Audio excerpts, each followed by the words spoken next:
I've been quite amused at a controversy on Twitter that has to do with these government bankrolled media agencies. I'm thinking of places like NPR, National Public Radio, or even in Great Britain, the BBC.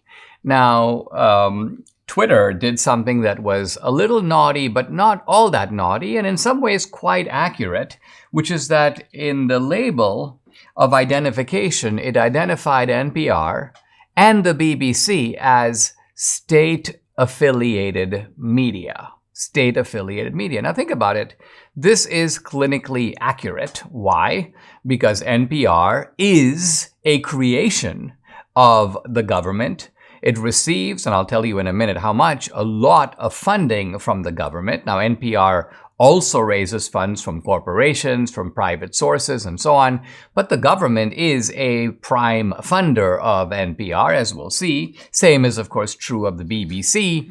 But when Twitter just takes the step of simply noting, think about what state-affiliated media means. You're a media organ affiliated or connected with the state. True or false? True.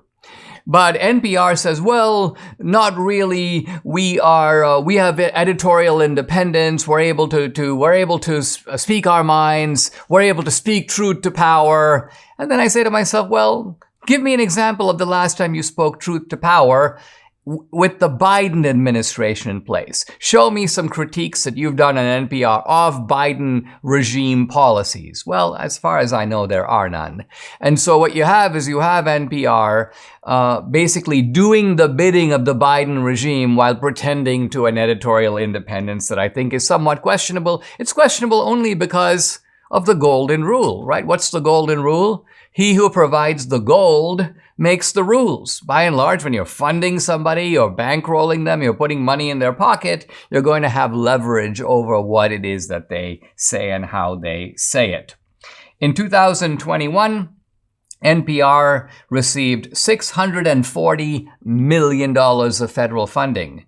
2022, a little bit less, $485 million. So state-affiliated media just seems like an accurate description. Now, the reason that NPR is very angry is the state-affiliated media makes it sound like they're the same media that we get out of China, which is essentially a mouthpiece for the Chinese Communist Party. Remember in the old Soviet era, you had Pravda and Izvestia, organs basically of the Soviet government. Now, there are obviously some distinctions to be made. Pravda and Izvestia are not going to report anything on their own. They are 100% under the control of the Soviet ruling class or nomenclatura, and the same is true in China. So NPR doesn't function in quite that way, but there's no question that it is state-affiliated media. Same, by the way, is true of the BBC. Here, by the way, is a guy on social media. Hey, Elon Musk, the BBC is not funded by the UK government. It is funded by the British public through a system known as the license fee. Wait a minute. The government imposes a compulsory license fee or a tax on the British people. It collects that license fee or tax and then it gives it to the BBC. Well, what does this mean? The BBC is funded through a license fee. The amount of the license fee, by the way, is set by the government through this license fee settlement. It is government mandated. So again, the BBC is just as much a part of the British government as NPR is of the government here. Now, in a kind of, Elon Musk is a genial guy.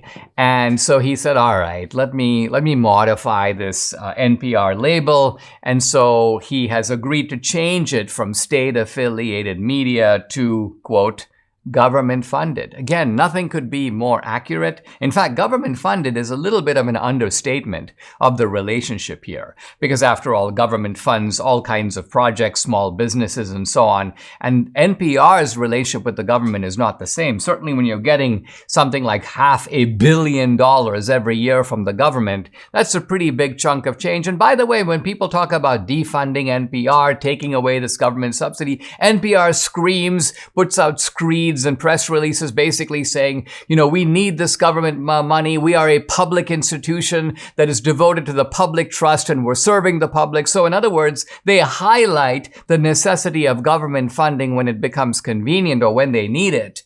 And then later, in a different context, they turn around and say, government funding, oh, well, that's really nothing. We don't really depend on it. It's not important to us. It's completely inaccurate to simply reflect the fact that we are bankrolled by the taxpayer, even though, in fact, we are.